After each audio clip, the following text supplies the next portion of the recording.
और चलिए शुरुआत करते हैं दोपहर के नंबर 1 डिबेट शो की। 2024 के चुनाव से पहले देश में समान नागरिक संहिता लागू करने की अटकलें तेज हैं। उत्तराखंड में इसे कानूनी तौर पर अमली जामा पहना दिया गया। लेकिन अब बड़ी खबर जो है वो असम से सामने आ रही है, जहां मुख्यमंत्री हिमंता बिश्वा शर्मा ने कैबिनेट मीटिंग में बड़ा फैसला लेते हुए मुस्लिम मैरिज एंड डाइवोर्स एक्ट 1935 को खत्म कर दिया। इस पर हल्ला मचना भी शुरू हो चुका है। हिमंता बिश्वा शर्मा इसे असम में बाल विवाह रोकने की दिशा में एक बड़ा कदम बता रहे हैं। इधर सियासी पार्टियां और कट्टरपंथी गैंग इसे शरीयत पर वार बताता है। आज दोपहर की सबसे बड़ी डिबेट इसी मुद्दे पर करेंगे। सवाल यही कि बेटियों के हक में जब फैसला हुआ तो कट्टरपंथी गैंग क्यों सुलग गया। बहस में आगे बढ़े, लेकिन सबसे पहले पूरे मामले को समझाने के लिए आपको ये रिपोर्ट दिखाते हैं। शादी तलाक की मनमानी, एक झटके में खत्म कहानी। सदमे में कट्टरपंथी जमात, शरीयत पर बताए घात। असम मुस्लिम मैरिजेज एंड डिवोर्स एक्ट 1935 का जो है उसको ये रिपील कर रहा है। ये कैबिनेट ने कल ये डिसीजन लिया है। कैबिनेट को, असम कैबिनेट को ये हक कहा है कि इंडिया का कॉन्स्टिट्यूशन ने एक राइट किसी कम्युनिटी, किसी धर्म के लोगों को दे रखा है। अब मुसलमान कैसे विवाह करेगा वो तुम तय करोगे क्या? मुसलमान कैसे विवाह करेगा वो तो इस्लाम धर्म में जो दिया हुआ है और इंडिया का कॉन्स्टिट्यूशन ने जो अलाउ किया है उसी हिसाब से होगा। असम कैबिनेट ना उसको बातिल कर सकते हैं, ना उसमें कोई एडिशन कर सकता है, ना उसको कोई डिडिशन कर सकता है। तो इनका ये भी खुद जानते हैं, भैको भावना है। अब ये इलेक्शन है सामने, लोगों को टोपी पहनाने का एक इनका ये है। असम सरकार के नए फैसले ने असम में कट्टरपंथी जमात की नींद उड़ा दी है। मुख्यमंत्री हिमंता बिश्वा शर्मा ने एक रात पहले कैबिनेट बैठक में मुस्लिम शादी तलाक कानून 1935 को खत्म करने का फैसला लिया। इसे चुनावी ठहराने की कोशिशें अब तेज हो गई हैं। शरीयत का हवाला देकर इसका विरोध किया जा रहा है। असम सरकार के नए फैसले के तहत असम में अब शादी और तलाक का रजिस्ट्रेशन स्पेशल मैरिज एक्ट के तहत करवाना अनिवार्य होगा। शादी की कानूनी उम्र का पालन करना अनिवार्य होगा और इसका उल्लंघन करने वालों पर सख्ती से कानूनी कार्रवाई की जाएगी। यही बात कट्टरपंथी जमात को चिढ़ा रही है। हिमंता सरकार के फैसले पर असम की सियासी पार्टी AIUDF में बौखलाहट है और इस पर सियासी बेचैनी उत्तर प्रदेश में भी दिखने लगी है। समाजवादी पार्टी के मुस्लिम सांसद ST हसन तो कहते दिखे कि इसे कौन मानेगा। ये हिंदुस्तान कोई मिलिट्री स्कूल नहीं है। मैं ये सवाल पूछता हूँ कि आखिर इन सब चीजों की जरूरत क्या थी? पिछले 76 साल से हिंदुस्तान आराम से चल रहा था, किसी को किसी से कोई परेशानी नहीं थी। हम मुस्लिम पर्सनल लॉ मानते हैं, हम शरीयत और कुरान के हुक्म को मानते हैं और हम समझते हैं कि इससे ऊपर हमारा कोई भी कानून नहीं है। अगर ये बनाएंगे, ये बनाए कानून, लेकिन फॉलो कौन करेगा, मानेगा कौन? क्या 3 तलाक आज होनी नहीं है? असम में बाल विवाह पर लगाम लगाने के लिए हिमंता सरकार ने पिछले साल फरवरी में बड़ा अभियान चलाया था। तब 3000 से ज्यादा गिरफ्तारियां हुई थीं और 4300 केसेस दर्ज हुए थे। खूब हल्ला मचा था। लेकिन असम के मुख्यमंत्री हिमंता बिश्वा शर्मा ने उसी वक्त इरादा जता दिया था कि असम में हर हाल में बाल विवाह पर रोक लगानी है। मुस्लिम शादी तलाक कानून को खत्म कर उन्होंने इसे अमली जामा पहना दिया है। इसे असम को सम करने वाला फैसला कहा जा रहा है। असम के मुख्यमंत्री श्री हेमंत बिश्वा जी का, उन्होंने ये एक बहुत श्रेष्ठ काम किया है, पवित्र काम किया है और ऐतिहासिक काम किया है। इसके लिए मैं उनका हार्दिक अभिनंदन करता हूं, बधाई देता हूं। गजब तो यह है कि मौलानाओं की जमात हिमंता सरकार के इस फैसले को संविधान के खिलाफ बता रही है और दूसरी तरफ शरीयत को सबसे ऊपर मानने का ऐलान भी सुना रही है। Bureau report, times now, Navbharat. दरअसल मुस्लिम विवाह पंजीकरण और तलाक कानून 1935 इस बात की इजाजत देता है कि मुस्लिम धर्म के लोग अपने रजिस्ट्रार के पास जाकर अपनी शादी और तलाक को रजिस्टर्ड करवा सकते हैं और उसको कानूनी मान्यता मिल जाती है। लेकिन उसमें एज को लेकर कोई प्रावधान नहीं था और जब इस एक्ट को खत्म किया गया तो अब मुस्लिम धर्म के जो लोग हैं असम में, उन्हें भी उम्र के नियमों का पालन करना होगा जब वो शादी करेंगे। इस पर बातचीत करने के लिए हमारे साथ कई सारे मेहमान जुड़ गए हैं। सतीश लखेरा हमारे साथ जुड़ गए हैं जो कि भारतीय जनता पार्टी के प्रवक्ता हैं। शालिनी अली हमारे साथ जुड़ गई हैं जो कि महिला प्रमुख हैं RSMRM की। इसके अलावा हमारे साथ दानिश कुरैशी जुड़ गए हैं, प्रवक्ता हैं AIMIM के। नूर अहमद अजहरी हमारे साथ जुड़ गए हैं बतौर मुस्लिम स्कॉलर। आप सभी मेहमानों का बहुत बहुत स्वागत है। मैं शुरुआत अजहरी साहब आप ही से करता हूं।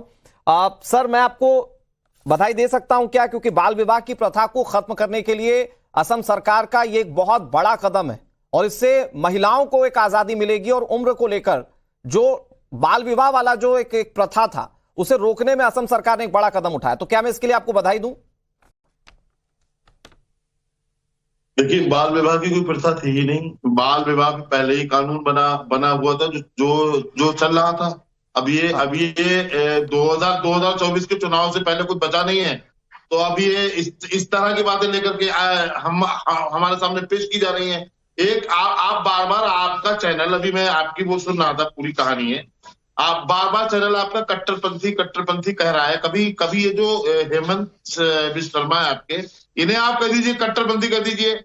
कभी आपको वो जो उत्तराखंड के मुख्यमंत्री जो मुसलमानों पर गोलियां चलवा रहे हैं, उन्हें आप कह दीजिए कट्टरपंथी कर दीजिए। कभी योगी आदित्यनाथ जी को कह दीजिए जो एक समान कानून लागू करने के लिए किसी को कट्टरपंथी कह सकते हैं क्या? मुख्यमंत्री है अजहरी साहब, एक समान कानून सबको एक पटल पर रखने वाले को कट्टरपंथी कह सकते हैं क्या? कोई ये सब फर्जी बातें कर रहे हैं आप लोग। अरे केंद्र में सरकारें लाइए ना, हिम्मत कीजिए, देश में लाइए। एक प्रदेश में उसकी तरफ भी कदम बढ़ चुका है। अजहरी साहब, हो सकता है आप मुस्लिम स्कॉलर हो तो पढ़ ना पाए, उसके लिए भी कदम बढ़ चुका है। आपको लाना ही है, आपके यहाँ फर्जोबाजी में ये चीज, तो आप लेके आइए, ठीक से लेके आइए। हाँ, परेशान क्यों हो रहे हैं आप? अरे नहीं, लेकर के आइए, लेकर तो आ चुके हैं असम में। उत्तराखंड में यूसीसी लागू हो चुका है, नियम बन चुका है सर। चलिए, अजहरी तक हो सकता है कि आवाज ना पहुंच पा रही है, मौलाना अजहरी के पास फिर से जाएंगे बहुत जल्दी से। दानिश कुरैशी जी, आप अपनी बात को पूरा कर लीजिए। ये मुस्लिम महिलाओं के लिए या छोटी छोटी बच्चियों के लिए, क्योंकि जो 1935 का एक्ट था वो ये कहता था कि आप रजिस्ट्रार के पास जाकर शादी के लिए पंजीकृत हो सकते हैं, उसमें उम्र की कोई समय सीमा नहीं थी। तो अब उम्र को भी उस दायरे में रखा जाएगा। जो मुस्लिम महिलाएं हैं उन्हें भी इस बात का अधिकार मिलेगा कि वो जब 18 साल की हो जाएंगी या 21 साल की हो जाएंगी उसके बाद ही उनकी शादी होगी। तो ये तो सराहनीय कदम है, ये मुस्लिम महिलाओं के उत्थान की दिशा में एक बहुत बड़ा कदम है। देखिए, दिक्कत क्या है आपकी कि आप जिनको कट्टरपंथी कह रहे हैं,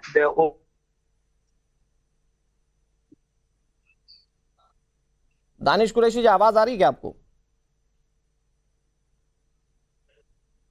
चलिए, हो सकता है कि दानिश कुरैशी तक आवाज ना पहुंच पा रही हो, अजहरी जी तक भी आवाज नहीं पहुंच पा रही है। बड़ा इत्तेफाक है कि दोनों की आवाज एक साथ चली गई बात है। अच्छा, ठीक है, कह रहे, सुनिए। अच्छा दानिश भाई, आपकी आवाज 1% नहीं आई, एक बार फिर से शुरू से सब शुरू कीजिए।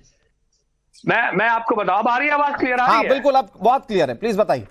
हाँ, अब मुझे ये बताइए कि आप ये कह रहे हैं कि भाई यूसीसी के मामले में अब जो मुसलमानों के जो हुकूक थे शादी के और तलाक के, वो खत्म करके आप स्पेशल मैरिज एक्ट में जाएंगे। अब आप मुझे ये बता दीजिए कि इस देश में स्पेशल मैरिज एक्ट भी रहेगा और हिंदू मैरिज एक्ट भी रहेगा, तो ये इक्वालिटी है?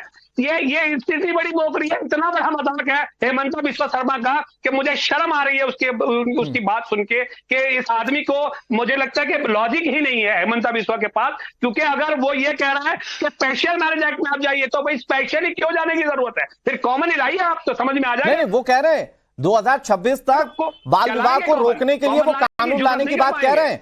लेकिन दानिश कुरैशी साहब, उन्होंने इस बात पर जोर दिया कि ये जो 1935 वाला एक्ट हटा, इससे मुस्लिम महिलाओं को आजादी मिलेगी और कम से कम बाल विवाह को रोकने की दिशा में एक बड़ा कदम है, तो उसको तो स्वागत करना चाहिए आपको। बाल विवाह जैसा कुछ है ही नहीं। बाल विवाह हेमंत बिश्व शर्मा के शासन में होता होगा, मुझे तो नहीं लगता कि मुसलमानों में होता है। और आप आंकड़े ले लीजिए, सर मैं आपको बताता हूँ, 1 मिनट बेवकूफ ना बनाइए आप।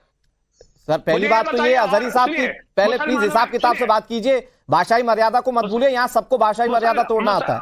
अरे मुसलमानों में सर, बाल विवाह की आपत्ति क्या है? ये कट्टरपंथ के लिहाज से अगर आप ये शब्दों का इस्तेमाल कर रहे हैं तो मुझे लगता है कि आपको ऐसा नहीं करना चाहिए।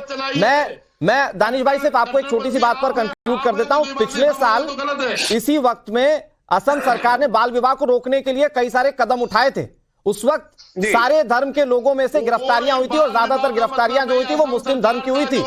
उसी वक्त असम सरकार ने क्लियर किया था कि हम बाल विवाह को रोकेंगे, उसके लिए कदम उठाएंगे, और अब उसके लिए जाकर ये बड़ा कदम सामने आ गया। दानिश कुरैशी प्लीज, अरे यार ये अजहरी जी की आवाज प्लीज कम कीजिए, अजहरी जी से बात नहीं। सुनिए, अब मुझे ये बताइए, मैं ये कह रहा हूं कि बाल विवाह एक कॉमन प्रॉब्लम है, चाहे वो हिंदू में हो, मुसलमान में हो, सिख हो, पारसी हो, जैन ईसाई कोई भी हो। तो उस कॉमन प्रॉब्लम का तो हमको कोई इश्यू नहीं है। अगर किसी ने क्या, वैसे तो मैं मानता नहीं कि कोई मुसलमान करे, लेकिन अगर किसी ने 1 2 5 लोगों ने किया हो तो परेशानी नहीं है। पर मुझे ये बता दीजिए कि आप दानिश भाई, मैं कह रहा हूं कि बस आप इसका स्वागत तो कीजिए कि हाँ ठीक है, बाल विवाह प्रथा खत्म हो रही है, हम इसका स्वागत करते हैं। आप सिर्फ स्वागत कर दीजिए, मैं शालिनी अली के पास चला जाऊँ। सुनिए मेरी बात सुन लीजिए। मुझे ये बता दीजिए कि मुसलमानों की शादी ब्याह का एक्ट खत्म करके स्पेशल मैरिज एक्ट पे ले जाएंगे, ये यूसीसी है हेमंत काका? मुझे लगता है इससे बड़ा मजाक नहीं है देश का। ठीक है, मैं शालिनी अली जी आपके पास आता हूं और महिलाओं के लिए कितना जरूरी था ये समझता हूं, लेकिन बहुत जल्दी से सतीश लखेरा जी वो कह रहे हैं कि स्पेशल मैरिज एक्ट में ले जाने का क्या प्रावधान है? कॉमन कोई साहब इसके लिए एक्ट लेकर आए नहीं जिससे बाल विवाह पूरी तरह से खत्म हो जाए। हालांकि मैं बता दूं अपने दर्शकों को कि बाल विवाह को रोकने के लिए ऑलरेडी कानून है। सतीश जी प्लीज। बस तो यही तो बात है, तो बेवकूफ बना रहे हैं। यही देखिए आपने। अरे वो जवाब दे रहे हैं दानिश कुरैशी आपकी बातों का। मैंने इसीलिए कहा। मैं आ रहा हूं, शालिनी अली आ रहा हूं आपके पास। सतीश लखेरा जी प्लीज। अनुराग जी, मान लिया जाति, धर्म, क्षेत्र के लिंग के आधार पर जो भेद के मामले हैं उनमें एक रूपता है।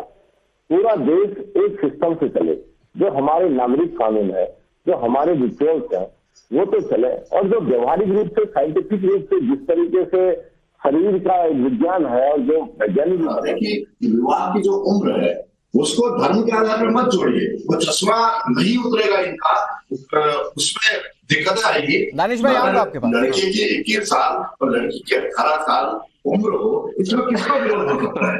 मगर जब चश्मा गजवाए हिंद का पहना हुआ है तो नहीं होगा, दिक्कत आएगी। देश में कहीं भलाई की बात होगी, उन्हें लगेगा हमारे साथ कुछ पीड़न हुआ है। इसमें किसके साथ हुआ है भाई? 3 तलाक मुस्लिम बहनों के लिए एक कितना बड़ा उपहार है, इज्जत जो विशेष बात वो समाप्त हो रहा है। और यहाँ मुस्लिम बेटियों के लिए है कि जिस तरह की हमारे कानून की स्टोरी चल रही थी, कौन हो गया हम किस तरह शादियां हमारा जो शरिया कानून है उसके तहत चलेंगे। अरे भाई अजहरी जी प्लीज बोल लेने दीजिए दूसरे लोगों को। हाथ काट दिएगा आप बोलिए कि अगर मुस्लिम का चोरी में पकड़ा जाता कोई मुस्लिम उससे हाथ काट दिया जाए, हमें हमारे कानून से ऐसा नहीं चलेगा, जो संविधान से चलेगा। नहीं लेकिन सतीश जी बहुत जल्दी से इस पर भी जवाब दीजिए कि वो कह रहे हैं कि आप राज्यों के स्तर पर क्यों लागू कर रहे हैं, फिर इसकी यूनिफॉर्मिटी पूरे देश में क्यों नहीं लागू करते? अजहरी जी सवाल पूछ रहे हैं कि यूनिफॉर्मिटी पूरे देश में क्यों नहीं लागू करते? आप राज्य दर राज्य क्यों कर रहे हैं इसको? कर ही नहीं सकते, हिम्मत ही नहीं दे रहे हैं, जवाब दे रहे हैं अजहरी जी। अजहरी साहब ये आपके उत्पीड़न का नहीं है। देखिए मुस्लिम स्कॉलर हैं, आप थोड़ा सुनने का धैर्य रखिए। आप किसी से सब बोल रहे हैं, बीच में बोले जा रहे हैं। सुनना हो मेरे भाई, सुनना हो। देश में आएगा उसका राज्य, एक उत्तराखंड राज्य ने पहल की है, उन्होंने अपने विधानसभा में मामले को लेकर आए, उसकी आज बैठक भी हो रही है। आएगा, देश में इसकी नीयत जताई है और इसका माहौल भी बना है और सभी लोग इसमें सहमति है। एक दिन पूरे देश में आएगा और आप हम जो इसी सिस्टम में रहते हैं कि देश में रहते हैं, एक संविधान के अंतर्गत आते हैं, इसलिए अलग अलग दुकानें खुलेंगी, अलग अलग कानून खुलेंगे। ये समझदारी का विषय है। इसको आप ठीक है सतीश जी, फिर आ रहा हूं मैं आपके पास और इस पर बातचीत होगी। जो सियासत वाला आप पर आरोप लग रहा है मैं इस पर जवाब लूंगा। दानिश भाई मैं आता हूं आपके पास। शालिनी अली बहुत देर से इंतजार कर रही है। शालिनी जी, ये क्या मुस्लिम महिलाओं के उत्थान के लिए एक बड़ा कदम नहीं है क्या ये 1935 वाले एक्ट को हटा देना? क्योंकि पहले जो रजिस्ट्रार के पास जाकर शादी रजिस्टर्ड हो जाती थी उसमें एज को लेकर कोई दायरा नहीं था। अब कम से कम स्पेशल मैरिज एक्ट में आपको आपकी एज जो है वो नियत रखनी पड़ेगी और उसके बाद आप शादी के लिए प्रतिबद्ध हो पाएंगे या शादी के लिए रजिस्टर्ड हो पाएंगे। तो ये मुस्लिम महिलाओं के लिए क्या बहुत बड़ी सौगात नहीं है? बहुत बड़ा कदम है और मैं तो धन्यवाद देना चाहूंगी मुख्यमंत्री जी का कि उन्होंने इसको आगे लेकर आए हैं। हम सब शहर में रह रहे हैं अनुराग जी, आप बात समझिए। शहर में जो शादियां होती हैं, शहर में जिस हिसाब से रहते हैं उस तरीके से गांव में नहीं रहते हैं। मैं तो गांव में जाती हूँ, आप जानते हैं पिछले 10 सालों से मैं गांव में जाकर बेटियों के साथ, बहनों के साथ काम करती आ रही हूँ। आप उनसे पूछिए उनका दिल कितना दुखता है जब वो चाहती हैं कि उनकी बेटियां पढ़े लिखे, ना कि उनकी शादी कम उम्र में कर दिया जाए। देखिए कोई भी एक एज स्पेसिफाइड नहीं थी, आप रजिस्ट्रार पे जाते थे, बच्चियों की शादियां होती थी और आप रोक नहीं पाते थे। आप पहले एक वो मानसिकता तो बनाइए कि जो कानून लाया जा रहा है उसमें अच्छाई है। आप एक विशेष भारत, एक श्रेष्ठ भारत के तरफ में आप चलिए तो सही। छोटे छोटे कदम लिए जाएंगे जो आज आपको लग रहा है कि गलत है, इसमें आप मुझे कोई गलत बात दिखा दीजिए। छोटी बच्चियों की शादी नहीं होंगी, 14-15 साल की शादियां नहीं होंगी। शालिनी अली जी, इसमें सबसे ज्यादा दिक्कत की बात यह है कि अगर यहाँ पर मुस्लिम महिलाओं का भी उत्थान हो रहा है तो उसको जोड़ा शरीयत से जा रहा है। वो कह रहे हैं कि हम मानेंगे ही नहीं, आप कर लीजिए क्या करना है आपको। देखिए, शरीयत का मतलब ये नहीं है कि आप वाकई कट्टरपंथियों की सोच को दूसरों के ऊपर आप डाल दीजिए। मुझे बोलने दीजिए आप। पहले मुस्लिम महिला ही कह रही है, अजहरी साहब सुन तो लीजिए, महिलाओं का सम्मान तो सीखिए पहले। महिलाओं को बोलने दीजिए, महिलाओं की हक की बात। आ रहा हूं दानिश भाई, आऊंगा आपके पास, देख लिया मैंने। ठीक, आप ये बात को मान लीजिए कि जब आप एक विशेष श्रेष्ठ भारत के तरफ में जा रहे हैं तो छोटे छोटे कदम लिए जाएंगे। ये सिर्फ चाइल्ड मैरिजेस की तरफ नहीं है, ये आपकी तलाक की रजिस्ट्रेशन के तरफ भी है। आप बात मानिए, जो ट्रिपल तलाक के खिलाफ एक मुहिम चलाई गई थी और जो एक लॉ बना गया था, अभी भी आप मान लीजिए बहुत सी बहनें हैं जो इसकी शिकार हैं, जो कि नहीं जा पाती है पुलिस स्टेशन, महिला थाना नहीं जा पाती हैं। अच्छा ठीक है, मैं अजहरी साहब, आप चूंकि मुस्लिम स्कॉलर हैं, सिर्फ बाल विवाह को अजहरी साहब एक मिनट शालिनी जी, मैं फिर आपके पास ही स्विच करूंगा। शालिनी जी मैं आपके पास ही स्विच करूंगा। अजहरी जी, आप मुस्लिम स्कॉलर, सर स्कॉलर नाम के आगे जुड़ जाता है तो आप समझते हैं कि नाम में कितना वजन हो गया। मैं मानता हूं कि आप मुस्लिम स्कॉलर के तौर पर ही बात करेंगे। मुझे बताइए, ये बाल विवाह की प्रथा खत्म होनी चाहिए या नहीं होनी चाहिए? मैं बाल विवाह पे बात कर रहा हूं, मैं बात ही नहीं कर रहा कि किस सरकार ने क्या कदम उठाया। ये बाल विवाह की प्रथा खत्म हो या नहीं हो, एक लाइन में बताइए। नूर अहमद अजहरी जी क्या सोचते हैं? बाल विवाह की प्रथा बिल्कुल खत्म होनी चाहिए। बाल विवाह की प्रथा और सिर्फ मुसलमानों में, सिर्फ आप मुसलमान कह के जो बोल रहे हो, बिल्कुल नहीं है, ऐतराज है। ये तो सब में मैं बताता हूँ सर आपको एक आंकड़ा। सुनिए ना अजहरी साहब, मैं एक आंकड़ा बताता हूँ आपको। पिछली बार 4300 केसेस दर्ज हुए थे, 3000 गिरफ्तारियां हुई थी असम के अंदर ही। ये तो सिर्फ एक राज्य का आंकड़ा मैं आपको बता रहा हूं, देश में तो न जाने कितना बड़ा आंकड़ा। असम की बात भाई अनुराग भाई, असम और उत्तराखंड की बात ही ना करें। वहां के दोनों मुख्यमंत्री वो तो हमें टारगेट कर रहे हैं, निशाना बना रहे हैं, उनको निशाना ना बनाएंगे हम। और जैसे शालिनी बहन है, ये मुस्लिम राष्ट्रीय मंच की संयोजक है ना, तो इन्हें तो उनकी बात, अरे सर लेकिन वो एक महिला भी तो है। नूर अहमद अजहरी जी, आप किसी को डेजिग्नेशन के हिसाब से क्यों तोड़ रहे हैं? मैं तो मुस्लिम स्कॉलर सोचकर आपको निष्पक्ष बात करने के लिए आमंत्रित कर रहा हूँ। हल्द्वानी होता है, त्रिपुरा होता है, तो शालिनी जी कहाँ चली जाती है? नहीं अजहरी साहब वो राष्ट्रीय मुस्लिम मंच की हो। अब अगर आज बाल विवाह की बात हो रही है, बाल विवाह की बात करिए। आज महिलाओं की बात हो रही है, महिलाओं की बात करिए। आप क्यों बाकी मुद्दों को लाकर डाइल्यूट कर देते हैं? आपको डाइल्यूट नहीं करना चाहिए। इस वक्त बात हो रही है महिलाओं की हक की। आप बताइए, आप भी जानते हैं हमारे कौम में, हमारे खुद के कौम में कितने लोग पढ़े लिखे हैं, हमारे खुद अजहरी साहब, नूर अहमद अजहरी जी मुझे ये बताइए कि अगर शालिनी अली बाल विवाह के कुप्रथा को खत्म करने की बात कह रही हैं तो वो नकली मुस्लिम कैसे होगी? मुझे ये बता दीजिए, ये कौन सा कॉन्सेप्ट है आपके पास? आप बताइए, आप मुझे एक चीज का जवाब दीजिए, मुसलमानों की पढ़ाई का जो बिल्कुल है वो क्यों, लेकिन कुछ एक्ट्स के आज सरकार ने मुसलमानों को अजहरी साहब ये कानून है, लेकिन कुछ एक्ट्स में छुपकर इस तरह की चीजों को आज भी किया जा रहा है, इससे आप इनकार नहीं कर सकते और इन एक्ट्स को खत्म करना जरूरी है। आपसे 15 लाख रुपए मांग रही है भारतीय जनता पार्टी से। हमारी कौम में, मुस्लिम कम्युनिटी में क्या है एजुकेशन रेट जो बच्चों की है, जो 10th में ड्रॉप आउट है, 12th में ड्रॉप आउट है, ये क्यों नहीं उठाते मुहिम कि आज मुसलमान बच्चे 10th और 12th पास करके ठीक है, ओके अजहरी साहब एक मिनट। राजनीतिक तौर से मुसलमानों, सर आपको बतौर मुस्लिम स्कॉलर जो लोग देखते होंगे वो भी सोचते होंगे कि सही डेजिग्नेशन है या नहीं। मैं आ रहा हूँ अजहरी साहब, आ रहा हूँ आपके यहाँ। शालिनी अली एक मिनट प्लीज वेट कर लीजिए। मैं दानिश जी आपके पास हूँ, एक बहुत छोटा सा रिएक्शन मैं चाहता हूँ कि सतीश जी आप दे दीजिए। लोग कह रहे हैं कि चुनाव आता है तो जानबूझकर इस तरह के पब्लिसिटी स्टंट करते हैं ताकि एक पर्टिकुलर वोट पोलराइज हो जाए और फिर वो आपके लिए फायदेमंद साबित हो। इससे कोई भी एक रिफॉर्मेशन के तौर पर नहीं देखता। जो विपक्षी दल होते हैं या कट्टरपंथी गैंग होते हैं वो लोग। अनुराग जी, पिछले 10 सालों में देश में जो बदलाव देखे हैं, बदलता हुआ भारत देखे हैं, वो विदेशों में भारत की छवि देखे हो, आम आदमी के जीवन में लोक कल्याणकारी नीतियां देखी हैं, इस पर चर्चा नहीं होती है। ये मुस्लिम स्कॉलर जिनका समाज में मुस्लिम समाज अब आगे बढ़ रहा है, जागरूक हो रहा है, तो मुल्ले मौलाना मानसिकता जो उन्हें भेड़ बकरी बनाए रखना चाहते, पढ़ाई से दूर रखना चाहते, तालीम देते एक चश्मा बनाए रखना चाहते, उनकी दुकानें बंद करो, उनकी दुकानें बंद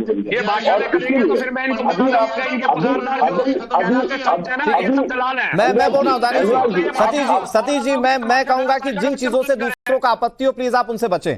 सतीश जी प्लीज आप ऐसे शब्दों का इस्तेमाल ना करें। ठीक है दानिश भाई मैंने बोल दिया, अजहरी जी मैंने बोल दिया, एक मिनट आगे बोलने दीजिए। हाँ देश का एक सांसद एसटी हसन, अभी आपने देखा, वो अभी टीवी में बोल रहे थे, हमें अपनी शादियां करने में ये लोग कौन होते करने वाले, या 3 तलाक नहीं हो रही है? जब देश की संसद ने 3 तलाक समाप्त कर दिया है, एक देश का सांसद इसी संसद में बैठने वाला कह रहा है 3 तलाक हो रहे हैं, तो जो लोग संविधान नहीं मानेंगे, जो लोग संविधान नहीं मानेंगे, जो गजवाए हिंद पर आगे भी पिछले डिबेट में मैं पूछा था, आज इन दोनों मुस्लिम स्कॉलर से पूछा हूं, ये बताया कि जो दारुल उलूम ने गजवाए हिंद भारत पर हमले का फतवा जारी किया, उसका विरोध करते हैं। आप पूछिए। अच्छा दानिश भाई, एक बात बताइए, ये तो मानेंगे आप कि कुप्रथा है तो वो खत्म होनी चाहिए, लेकिन जब ये कुप्रथाओं पर हंटर चलता है, वो किसी भी धर्म का क्यों ना हो, कुछ कट्टरपंथी गैंग क्यों एक्टिव हो जाते हैं, और मुस्लिम धर्म में तो इसे सीधे शरीयत से जोड़ दिया जाता है, जबकि सरकार ने जब इस कानून को खत्म किया तो इस पर अपनी दलील दी कि ये अंग्रेजों के जमाने का कानून था जिसे हमने हटाया है, ये 1935 एक्ट जो है, तो ये शरीयत से क्यों जोड़ रहे हैं? देखिए सबसे पहले ये बात है कि बीजेपी के जो प्रवक्ता हैं सतीश भाई काफी संजीदा हैं, और मुझे लगता है कि उलमाओं के लिए ऐसे शब्दों का प्रयोग नहीं करना चाहिए। हम भी कह सकते हैं कि आशाराम जैसे बलात्कारी और राम रहीम की बात उन्होंने शब्द वापस कर लिए, वापस कर लिए, ठीक है, शुक्रिया उनका, शुक्रिया। मैं आगे बताऊं आपको। दूसरे नंबर की बात देखिए, हमारी जो बहन बैठती है ना, शालिनी बहन, वो ये कह रही है कि ये रजिस्ट्रेशन होता था, वो रजिस्ट्रेशन होता है। देखिए शालिनी जी, आप देश को बेवकूफ मत बनाइए। रजिस्ट्रेशन एक्ट में जो बंदा बैठा होता है ना, जो अधिकारी है, जो बाबू है, उसके पास तमाम डॉक्यूमेंट्स होते हैं, और 18 साल से कम उम्र का कोई भी रजिस्ट्रेशन हुआ है तो मुझे ये बता दीजिए कि कौन से रजिस्ट्रार ऑफिस में आपने एफआईआर दर्ज करवाई है और उस रजिस्ट्रार को जेल में डाला। एक है तो बता दीजिए, एक भी नहीं मिलेगा आपको, इसलिए आप झूठ बोल रही है। दूसरे नंबर की बात, पुलिस तक नहीं पहुंच पाते, उनके पास वो संसाधन नहीं होता है, और आप ये बात मत बोलिएगा कि वहाँ मेरे सामने चाइल्ड मैरिजेस नहीं हुए, आप बिल्कुल गलत कह रहे हैं। मैंने आपसे सिर्फ एक बात पूछी है कि अगर इससे चाइल्ड मैरिजेस का रोकथाम होता है तो क्या गलत है? वो सवाल ही पूछ रहे हैं दानिश भाई, सवाल पूछ रहे हैं, आपको मौका मिलेगा जवाब देने का। सरकार के ऊपर सवाल पूछ रहे हैं, ठीक है दानिश भाई जवाब दे दीजिए। तो देखिए मुझे ये बता दीजिए कितने रजिस्ट्रार जिन लोगों ने 18 साल से कम उम्र की किसी भी बच्ची की शादी की है, तो मुझे आप लिस्ट गिना दीजिए कि पूरे हेमंता बिस्वा की सरकार में जितने भी रजिस्ट्रार दानिश भाई मैं आपको फिर आंकड़ा बताऊं क्या किया, उनको जेल में डालना। दानिश भाई मैं आपको फिर आंकड़ा बताऊं क्या? जरा आंकड़ा बता दीजिए। आप शालिनी अली से आंकड़ा मांग रही, मैं दे देता हूँ ना आंकड़ा आपको। डाटा है आपके पास? कौन सा रजिस्टर जेल में बताइए, जो जेल में है जिसने 18 से कम उम्र की किसी बच्चे की का रजिस्ट्रेशन और शादी करवाई हो, बताइए, एक बताइए। नहीं मिलेगा आपको, झूठ बोल रहे हैं भाई। आपको अल्लाह ताला से ये दुआ करनी चाहिए कि अगर आपके पास सरकार आ रही है आपके गांव के बच्चों को बचाने के लिए, तो आपको आरएसएस के संविधान से गद्दारी मत करिए। आपको आरएसएस के चक्कर में, अगर आप कहते हैं कि आरएसएस के चक्कर में, आप आरएसएस के चक्कर में संविधान से गद्दारी मत करिए। सुनिए, मुझे ये बताइए, मुझे एक रजिस्टर बताइए जिसको जेल में डाला हो। बच्चों की बुराई है, मुझे एक रीजन दे दीजिए कि वो बच्चों की बुराई है, आप ये बोल दीजिए महिलाओं की बुराई है। कल को जब तलाक के केसेस आएंगे वो भी स्पेशल मैरिज एक्ट के तहत नहीं होगा, तो कितनी अच्छी बात हो जाएगी। आप सिर्फ और सिर्फ बुराई की तरफ सोचना छोड़ दीजिए, नेगेटिव बातों को छोड़ दीजिए। जो सरकार अच्छे कदम उठा रही है उसकी पहल को आगे बढ़ने दीजिए। की शादी की है तो मुझे बताइए, उसको जेल में डाला है तो बताइए शालिनी जी। आप एक काम करिए, आप मेरे साथ ही गुवाहाटी चलिएगा, आप चलिए, ठीक है, ओके दानिश भाई और शालिनी अली, एक मिनट, ठीक है, आप दोनों ने एक दूसरे को सवाल और जवाब दोनों दे दिए। मैं एक बार फिर से आपके पास आता हूँ। अजहरी जी, ऐसा नहीं है कि सरकार ने जब इसे खत्म किया इस एक्ट को तो सिर्फ खत्म ही कर दिया, इसके पीछे कई बातें भी कहीं। उसमें से एक बहुत इंपॉर्टेंट बात यह है सरकार ने जो कही कि ये पहले जो व्यवस्था होती थी, जो शादियां रजिस्टर्ड होती थी 1935 वाले एक्ट में, वो अनौपचारिक होती थी। अब कम से कम सरकार के पास सारे रजिस्टर्ड डेटा रहेंगे, और अगर बाल विवाह जैसी कोई स्थिति होती तो सरकार कार्रवाई करने के लिए प्रतिबद्ध रहेगी। तो ये एक बहुत बड़ा चेंज है कि नहीं है? ये मुस्लिम समाज के लिए बहुत बड़ा एक चेंज है, हमारे देश की महिलाओं के लिए बहुत बड़ा चेंज है। अरे मुस्लिम समाज को ही बार बार टारगेट क्यों कर रहे हो आप? क्योंकि मुस्लिम समाज ही है जो अपने आप को भी नहीं आगे बढ़ा रहा है। जैन और पारसी और ईसाइयों में नहीं है। अजहरी भाई, नहीं रहते। अजहरी जी मैं आपको एक बार फिर से क्लियर कर देता हूं। जो चर्चा देख रहा होगा वो जानता होगा, नहीं आ रही थी मेरे पास। नहीं अजहरी जी, जो चर्चा देख रहा होगा वो ये जानता होगा कि मैंने आपको इस बात की जानकारी पहले भी दी कि हिमंता सरकार ने इस बात को क्लियर किया है, भारत सरकार इस बात को क्लियर कर चुकी है कि यूसीसी की तरफ वो लोग कदम बढ़ा रहे हैं। दूसरी बात, हिमंता सरकार ने भी कहा क्योंकि पिछली बार इतने जब केसेस पकड़े गए थे और कार्रवाइयां हुई थी, तब भी सरकार ने कहा था कि हमारी प्रतिबद्धता है कि हम बाल विवाह को खत्म कर दें। तो 2026 तक इसके लिए कंप्लीट फॉर्मेशन हो जाएगा लॉ के तौर पर। अगर पहली शुरुआत आपसे हुई है तो आप इसको एक्सेप्ट क्यों नहीं कर रहे हैं? अरे कैसी बात कर रहे हो? जो ये वहां के मुख्यमंत्री हैं, जो उनका शुरू से लेके अब तक का आप रवैया आप देख रहे हैं मुसलमानों के प्रति क्या है? हाँ। क्या बोलते हैं सुबह से शाम ये तक सर, मुसलमानों ये आपकी अवधारणा बन चुकी है सर, ये चेंज नहीं होगी। ये आपकी अवधारणा बन चुकी है। मदरसों को बुलडोज करना, मस्जिदों को तोड़ना, ये उनकी क्यों आदत में है। आप मदरसों का हवाला दे रहे हैं? क्यों मदरसों में कुछ ऐसे आतंकी तत्व नहीं पकड़े गए जिनके कनेक्शन देश विरोधी थे? क्यों नहीं पकड़े गए क्या मदरसों में? हजारी साहब उस पर क्यों नहीं बोलते? जो मदरसे दूसरे देशों से संचालित हो रहे थे और वहां पर कुछ ऐसी गतिविधियां हो रही थी जो कानून के खिलाफ है, क्यों नहीं बोलते आप उस पर? मस्जिद बनाएंगे तो सरकार लेगी ना, कानून है ना इस देश का, व्यवस्था तो आपको फॉलो करना पड़ेगा। तो मुझे सतीश लकेड़ा जी, मैं चाहे दानिश कुरैशी को सुनूं या फिर हमारे साथ जो अजहरी साहब बैठे इनको सुन रहा हूं, ये इनकी चिंता है कि आप धीरे धीरे करके इनके शरीयत को खत्म कर देंगे। सतीश जी, अनुराग जी, हाँ, मैं आ रहा हूँ शालिनी जी, इसके बाद आप या हिंदू मुस्लिम के जितने मामले टीवी पे दिखाई देते हैं, क्या इसमें इस्लाम खतरे में है? किसी मुस्लिम भाई को उसकी इबादत करने का अधिकार से, उसके अपने धर्म को मानने से, अपने अल्लाह को मानने से, या उनको उन परंपराओं को चलने पर रोकने से कोई रोक रहा है? जब पूरे देश के संविधान में सुंदर देश बनाने की दिशा में जब तक चलेंगे, हम बराबरी के तरीके से चलेंगे, लाइफ स्टाइल लोगों का एक तरीके से होगा, कानून जो यहाँ पे कमियां उस तरीके से होंगे। अजहरी जी, सुनना तो सीखिए दूसरों को। धर्म गुरुओं को ऐसा लगता है कि हमारे धर्म पर हमला है, उन्हें महसूस होता है कि कहीं ना कहीं खतरा है, कहीं ना कहीं षड्यंत्र है। आप बार बार बात कर रहे हैं उत्तराखंड के पुष्कर सिंह धामी सरकार की जो गोली चला रहे हैं। अरे भाई, कब्जे की जमीन पे, सरकारी जमीन को आदमी बेचेगा, उसको मस्जिद बनाएगा, अतिक्रमण हटाया जाएगा, ये कहीं उत्पीड़न नहीं है। सड़क से अचानक आप मजार बना देंगे जो लीगल नहीं है, डीएम से परमिशन नहीं है, अब तो कानून है नहीं, डीएम से किसी में परमिशन नहीं है तो आप धार्मिक स्थल बनाएंगे। तो अगर ऐसा नहीं होगा तो अतिक्रमण हटाया जाएगा, और ये अतिक्रमण दानिश भाई लेकिन सारी बातों को घुमा फिराकर शरीयत पर और धर्म पर ले आना, दानिश कुरैशी साहब, ये तो ठीक नहीं है ना।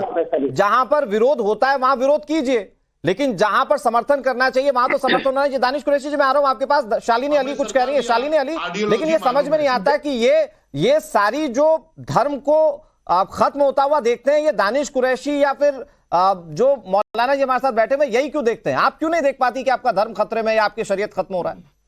मैं इसलिए नहीं देख पाती हूँ क्योंकि मैं शरीयत को एक ढकोसला या एक चादर के तरह नहीं ओढ़ती हूँ और अपने आंख बंद करती हूँ। मैं शरीयत को उस तरीके से देखती हूँ जिस तरीके से लिखा गया है, जिस तरीके से पढ़ाया जाना चाहिए और जिस तरीके से उसे फॉलो करना चाहिए।